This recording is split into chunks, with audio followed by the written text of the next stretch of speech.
जय श्रीकृष्ण। नमस्कार दर्शक बंधु, माधव पवित्र वाणी राशिफल कार्यक्रम में आपण स्वागत। प्रिय दर्शक बंधु, आज आम जानिबा मेष राशिंकर जे संपूर्ण प्रतिकार एवं कौन घटना कौन अघटन विषय निश्चित भाव जानिबा। मेष राशिंकर लक्षण कौन कौन से माने कर्म करि पारंती तार प्रतिकार मध्य मु आपण मानकु कहबी। निश्चय देखंतु मेष राशि मन रखु मोर प्रिय मेष राशि भाई भाई माने यही मेष राशि व्यक्ति साधारणतः एक जिदिया बा निज मतरे सदाबले माने रही थांती। आपणकर राशि भावर स्वरूप को आपण माने अनुध्यान करंतु। कार्यक्रम को प्रथम रु शेष पर्यंत देखिबा पई चेष्टा करंतु। आपण जदि निजर त्रुटि बा निजर भल गुण मंद गुण विषय न जानछंती ताले निश्चित भाव में आपण असुविधार सम्मुखीन होई पारंती। ताले मेष राशि भाई भाई माने आउ काल विलंब डेरी न करी आपण माने अनुध्यान करी सुनंतु। मेष राशि भाई भाई माने साधारणतः एकजिदिया बा निज मतरे रही थांती। माने काहारी प्रबोधन रे निज मत को बदलैबा एमानकर जीवन रे असंभव होई थाए एवं एमाने जहा बुझी थांती तदनुसार कार्य करि थांती। अन्य काहारी हाकिम गिरी को ए व्यक्ति पक्षरे सहाय करबा संभव होई न थाए। ए व्यक्तिंकर अनेक समय रे शिर वेदना व्यक्तिंकर जहाँकि शिर वेदना बा मस्तक जंत्रणा प्राय भोग करने को पड़ी थाए। मेष राशि असल रे तांकर घटना एमिति भी होता है। मेष राशि तीनोटी नक्षत्र रे विभक्त होता है। मोर प्रिय बंधुगण, आपणक जीवन काल मध्य अनेक आकस्मिक भाव में मृत्यु भयर सम्मुखीन कई होती किंबा काहारी काहारी को मध्य बात रोग पीड़ा भोग करने को पड़ी थाए मध्य नचेत जल मध्य यदि आम कहिबा मोर प्रिय मेष राशि भाई भाई माने जल मध्य जदि आम कहवा मेष राशि को कहीं भी माने विपदर संकेत मध्य केतबेले भी पड़ी थाए। मेष राशि जीवन काल भितर 35 वर्ष मध्य केवे कहीं भी मस्तक प्रभावित कष्टदायक आघात को प्राप्त करिथांती। जेतेबेले एमानकु 22 वर्ष अतिक्रम करे उक्त समय जकृत बा दुर्बलता कामल आदि रोग मध्य देखा देई थाए। बांति किंबा मुंड बुलेबा जीवन आसी थाए। नचेत अस्त्र शस्त्र द्वारा शरीर में बहु स्थान में आघात प्राप्त होबार जोग मध्य कार्यकारी भी थाए। आखिरे फुला सृष्टि किंबा परल मारिजिबा प्रभृति नेत्र रोग को भोग मध्य कई करिथांती। ता नहले सर्प दंशनर जोग मध्य परिलिखित होता है। जदि जदि देखिबा संभव ए सब जदि संभव नहेला निज द्वारा विषर प्रयोग द्वारा भोगा भोग मध्य जीवन रे आसी थाए। किंतु यही मेष राशि व्यक्तिंकर भाग्य कहले सम विषम परिस्थिति दे गति करी थांती। किंतु प्रतिकार यदि कहबा बा प्रतिकार अनुसार गति कले आपण जाकि जय जश तथा श्री प्राप्ति लाभ जोग मध्य आपण भाग्य रे थाए।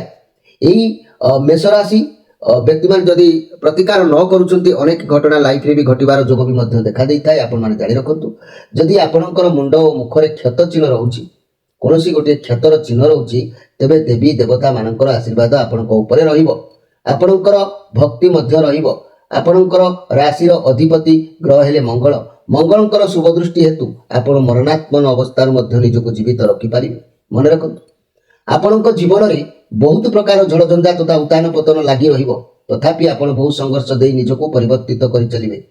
देखंतु आपणकर पाद गोलार निम्न भाग पृष्ठबंधरे तीर चिन्ह निश्चय थिबार सूचना मिलुछि।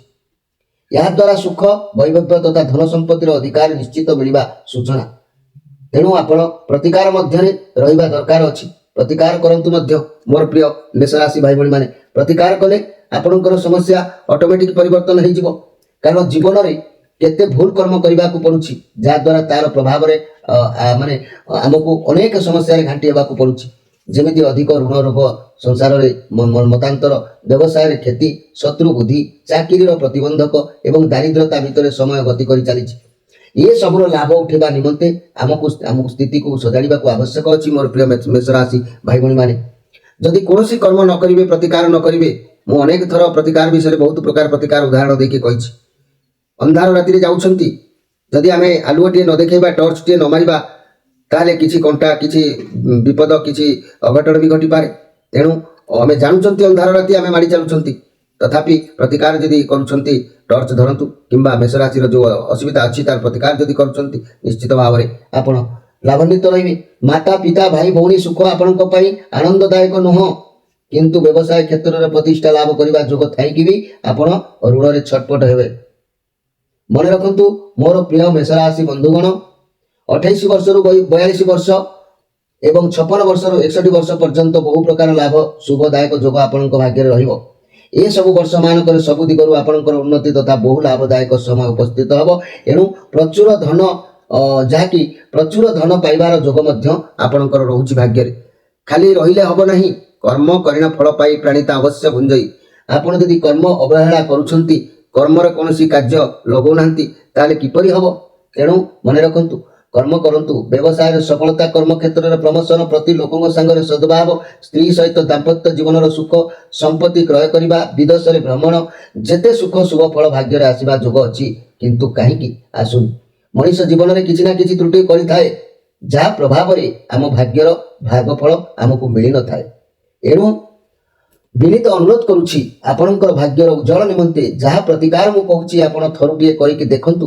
ଗୋଟିଏ ବର୍ଷ ମଧ୍ୟରେ କିପରି ଭାଗ୍ୟ ପରିବର୍ତ୍ତନ ଆସୁଛି।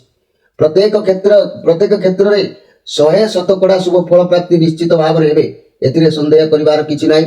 ମୋର ପ୍ରିୟ ମେଷ ରାଶି ଭାଇ ଭଉଣୀମାନେ, ଯଦି ଆପଣ କୌଣସି ବି ପ୍ରତିକାର ନ କରୁଛନ୍ତି, ଜୀବନରେ ଅନେକ ସମସ୍ୟା ଅଛି। ସାମ୍ନା କଲେ ମଣିଷ ସେତେବେଳେ ବୁଝେ, କିନ୍ତୁ ଚକି ଗୁଡ଼ କହୁଣୀକୁ ଗଡ଼ିଗଲେ ଆଉ ଫେରି ନଥାଏ।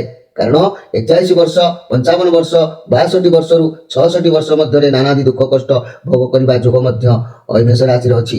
ତଥା ପରିବାରର ମହତ୍ୱପୂର୍ଣ୍ଣ ବ୍ୟକ୍ତିଙ୍କର ବିୟୋଗ, ଅଯଥା କଳହ, ଶତ୍ରୁମାନଙ୍କର ବୁଦ୍ଧି, ମାଲି ମକଦ୍ଦମା, କଳଙ୍କ ଏବଂ ବିନା କାରଣରେ ଆଇନ ଅଦାଲତରେ ଆଶ୍ରୟ, ଅଯଥା ଖର୍ଚ୍ଚ, ସମ୍ପତ୍ତି ହାନି, ଚକ୍ଷୁ, ପାକସ୍ଥଳୀ, ପାଦ ଆଉ କର୍ଣ୍ଣ ପୀଡ଼ା ପାଇ ସର୍ବଦା ମନସ୍ତାପ କରିପାରନ୍ତି। ପଦ ପଦକେ ଅପମାନ ହେବାର ଯୋଗ ମଧ୍ୟ ରହୁଛି। ଏପରି କୌଣସି ଏକ ଗୁରୁତର ରୋଗ ପାଇଁ ଅପରେସନ ମଧ୍ୟ ହେଇପାରନ୍ତି। ତେଣୁ ମୋର ପ୍ରିୟ ମେଷ ରାଶି ଭାଇ ଭଉଣୀମାନେ, ଆପଣମାନଙ୍କୁ ମୁଁ ଅନୁରୋଧ କରୁଛି କି ପ୍ରତିକାର ନିଶ୍ଚିତ ଭାବରେ ଏ ଭାଇର ପ୍ରତିକାର କହିବା କଥାକୁ ମାନନ୍ତୁ। ଆପଣ ଭଲରେ ରୁହନ୍ତୁ, ଆପଣଙ୍କର ସମୟ ଭଲରେ ଅତିବାହିତ ହେଉ। ପ୍ରତ୍ୟେକ ବ୍ୟକ୍ତିଙ୍କ ଜୀବନରେ କିଛି ନାହିଁ କିଛି ଘଟଣା ଦୁର୍ଘଟଣା ସମୟ ଭଲ ମନ୍ଦ ଭିତରେ ଗତି କରିଥାଏ। କାହିଁକି ନା ଖରା ଥିଲେ ଛାଇ ଅଛି ଏବଂ ରାତି ଥିଲେ ଦିନ ଅଛି, ଦୁଃଖ ଥିଲେ ସୁଖ ଅଛି, ସ୍ୱାମୀ ଥିଲେ ସ୍ତ୍ରୀ ଅଛି, ଭାଇ ଥିଲେ ଭଉଣୀ ଅଛି।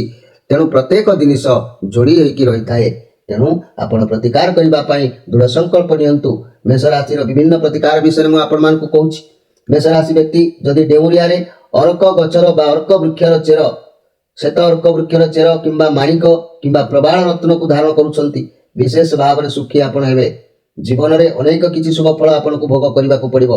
ଆପଣ ଯଦି ଏସବୁ ଜିନିଷ ସଂଗ୍ରହ କରିପାରୁଛନ୍ତି ଭଲ କଥା। ଯଦି ବି ନ ପାରୁଛନ୍ତି, ସ୍କ୍ରିନ୍ ଉପରେ ଆମର ନମ୍ବର ଦିଆଯାଉଛି। ପ୍ରତ୍ୟେକ ଶନିବାର ରବିବାର ସନ୍ଧ୍ୟା 6ରୁ ରାତି 9 ଭିତରେ ଆପଣ କଥା ହେଇ ଆପଣ ଯୋଗାଯୋଗ କରି ଜିନିଷ ଅର୍ଡର କରିପାରିବେ, ପ୍ରତିକାର ନିଶ୍ଚିତ ଭାବରେ ପାଇପାରିବେ।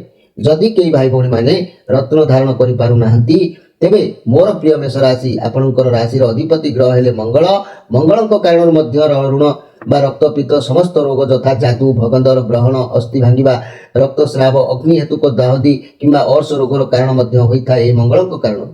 ତେବେ ଏହାର ପ୍ରତିକାର ମଧ୍ୟ ମୁଁ କହୁଛି। ସୁଗନ୍ଧି ଗଛ ଯଦି ଆପଣ ଧାରଣ କରୁଛନ୍ତି, ନିଶ୍ଚିତ ଉପକୃତ ହେବେ।